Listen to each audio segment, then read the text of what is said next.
오늘 설교 제목이 조율, 튜닝입니다.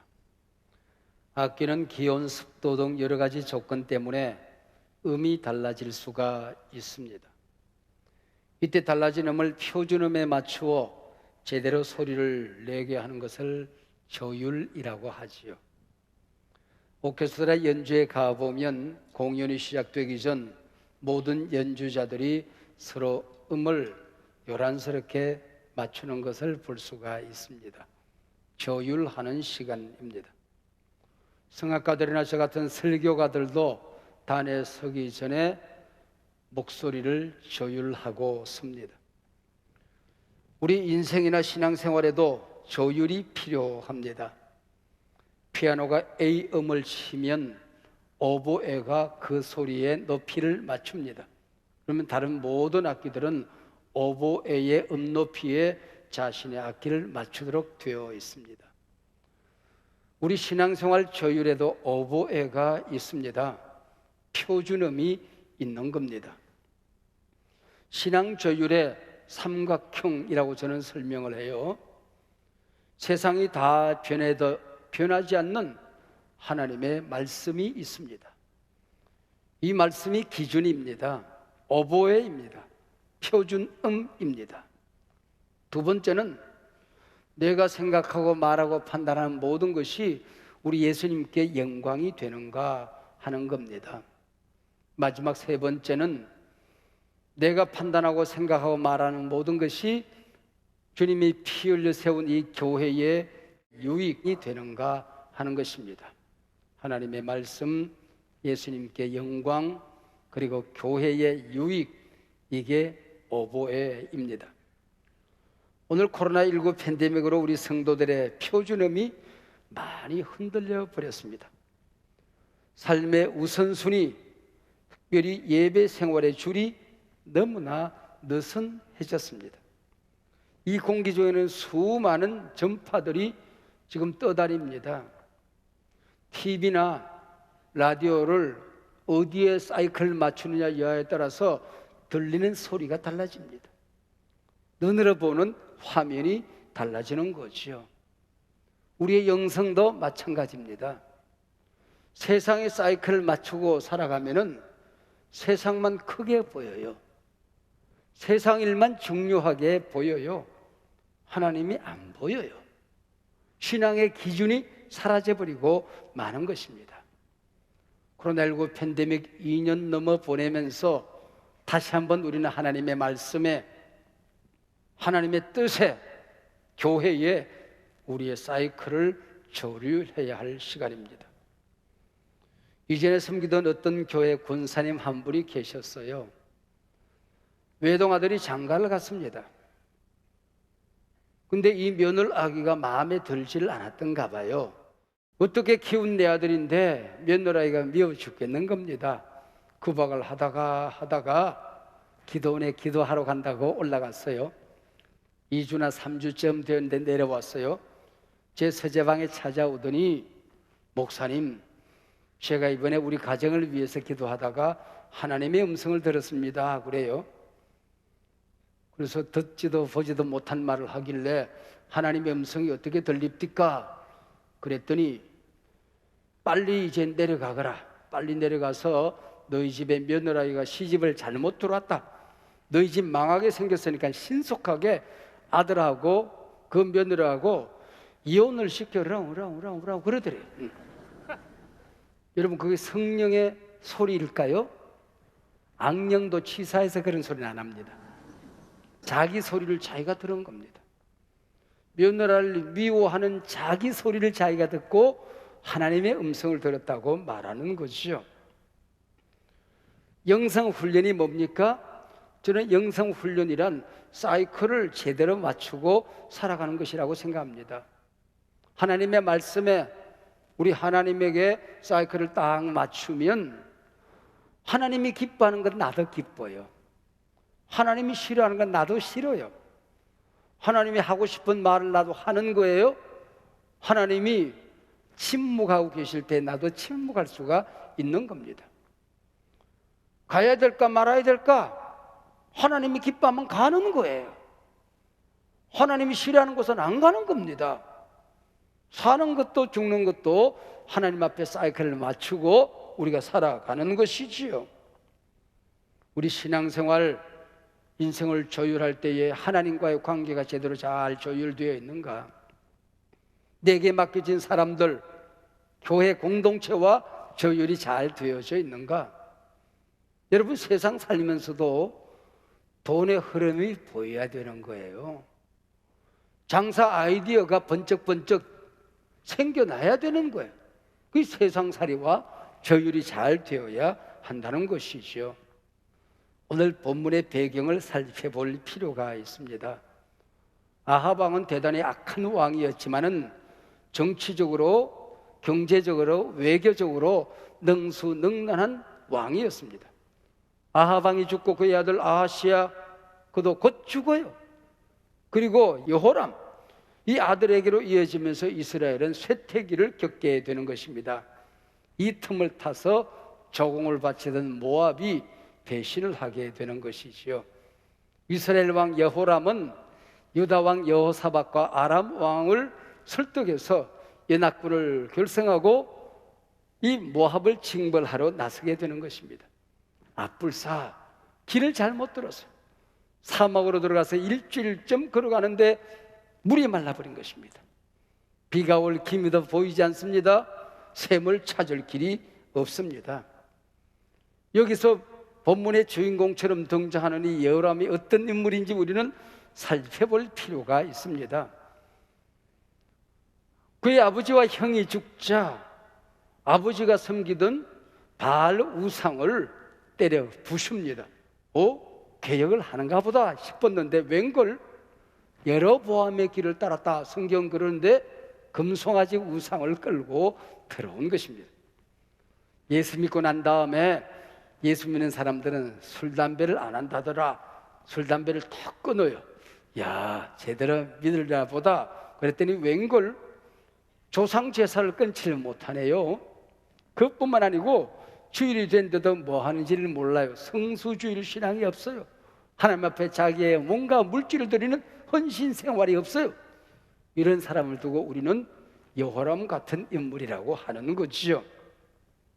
전쟁 일주일쯤 지났을 사이에 물이 떨어지고 말랐습니다. 인생을 살아가다 보면 우리도 이런 위기를 맞이할 때가 있어요. 이때 어떻게 해야 될 것인가? 우리 믿음을 가진 사람들은 인생의 문제 앞에서, 위기 앞에서 어떤 길을 걸어야 할 것인가를 보여주는 게 오늘 본문 내용입니다. 이스라엘 왕 여호람은 불평했습니다. 하나님을 원망했습니다. 하나님의 백성이라고 일컬어놓고 우리를 죽이려나 보다. 하나님의 손가락질을 하기 시작한 것입니다. 이게 여호람이었습니다. 그러나 유다 왕 여호사밧은 우리가 하나님 앞에 가서 기도해야 될 것 아니냐, 말씀의 응답을 받아야 된다, 우리를 위해서 기도해 줄 만한 하나님의 종이 어디 없느냐라고 찾기 시작하는 것입니다. 여러분, 우리가 인생 살면서 여호람의 길을 가는 사람들이 있는가 하면은 여호사밧의 길을 가는 사람들이 있는 거죠. 조율이 잘못되면 여호람이 되는 것이고, 하나님과의 똑바로 말씀과의 올바른 조율이 되어 있으면은 여호사밧의 길을 가는 것입니다. 엘리사 선지 앞에 3명의 왕이 근엄한 복장을 하고 나타났습니다. 신하들을 보낸 것이 아니고 왕이 직접 나타났어요. 한 사람의 서민에 지나지 않았던 엘리사는 세 왕의 내방을 받고 두려워할 만도 하지 않습니까? 그러나 추호도 두려워하는 기색이 안 보입니다. 아니, 세 나라의 왕이 자기를 찾아왔다, 기뻐할 만도 하지 않습니까? 엘리사는 이런 일 때문에 기뻐하는 모습이 아닙니다.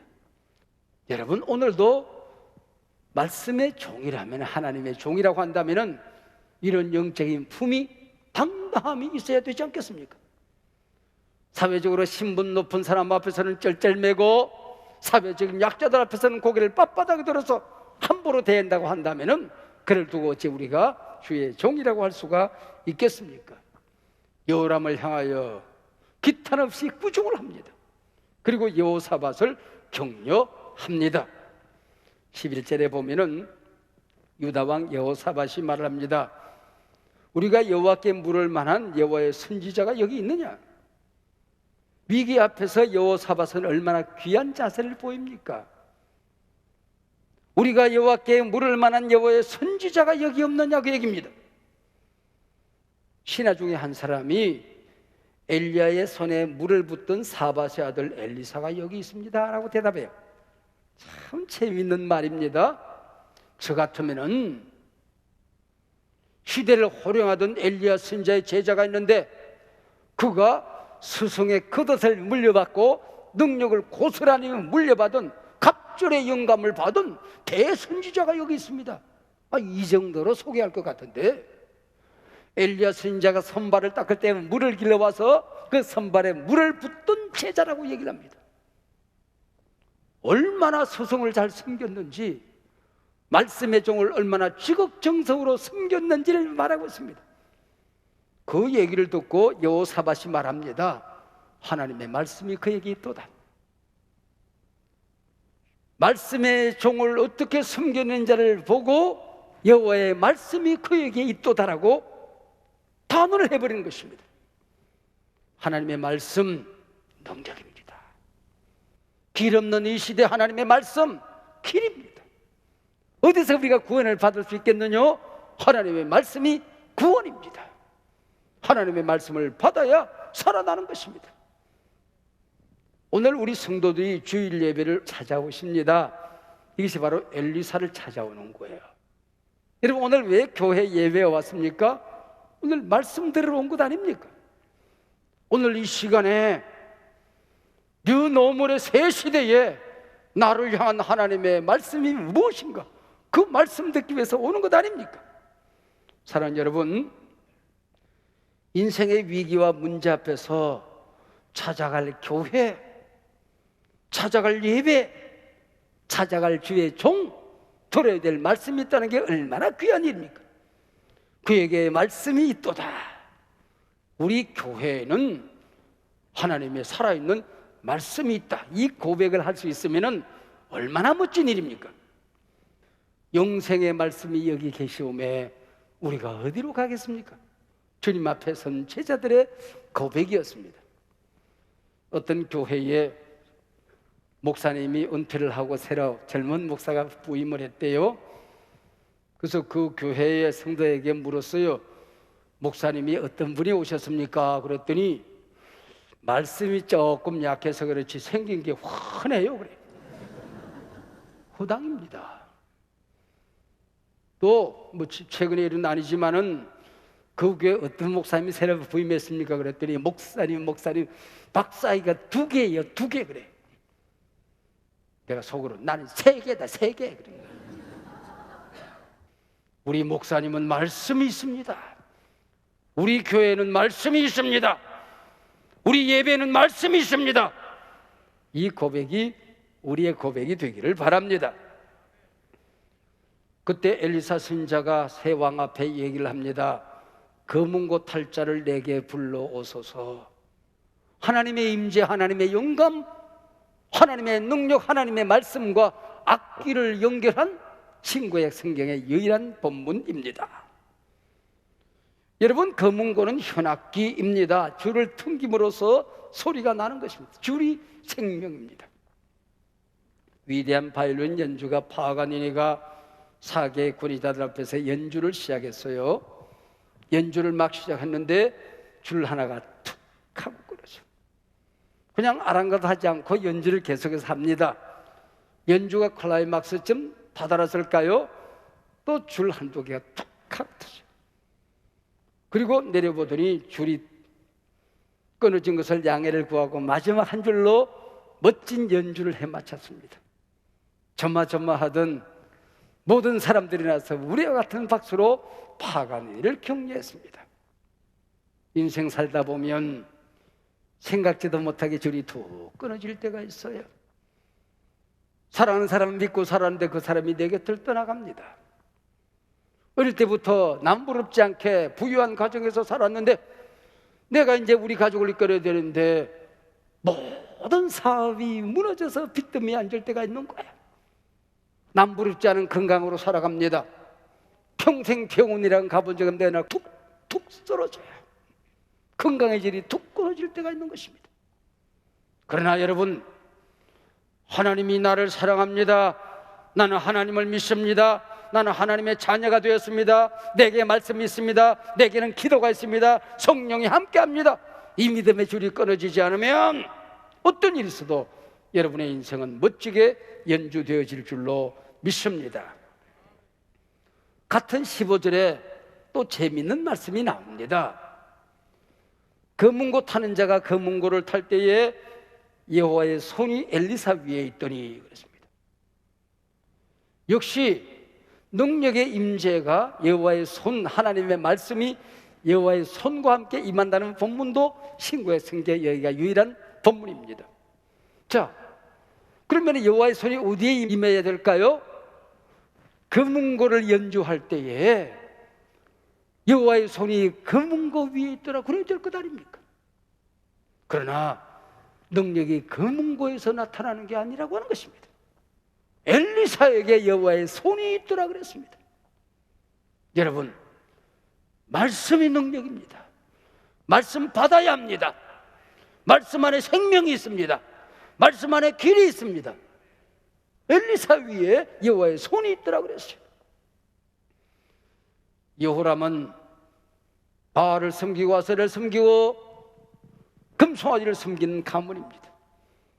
너희가 섬기던 바알에게나 가고 금송아지에게나 갈 것이 내게 왜 왔느냐? 엘리사가 화를 삭히지 못합니다. 그때 하나님의 손이 다독여 주는 것입니다. 여호와의 손이 하나님의 말씀으로 임하게 되는 것입니다. 검은고가 연주를 하려고 하면 조율이 제대로 돼야 될 것 아닙니까? 아마 연주하기 전에 조율하는 시간이 있었을 거예요.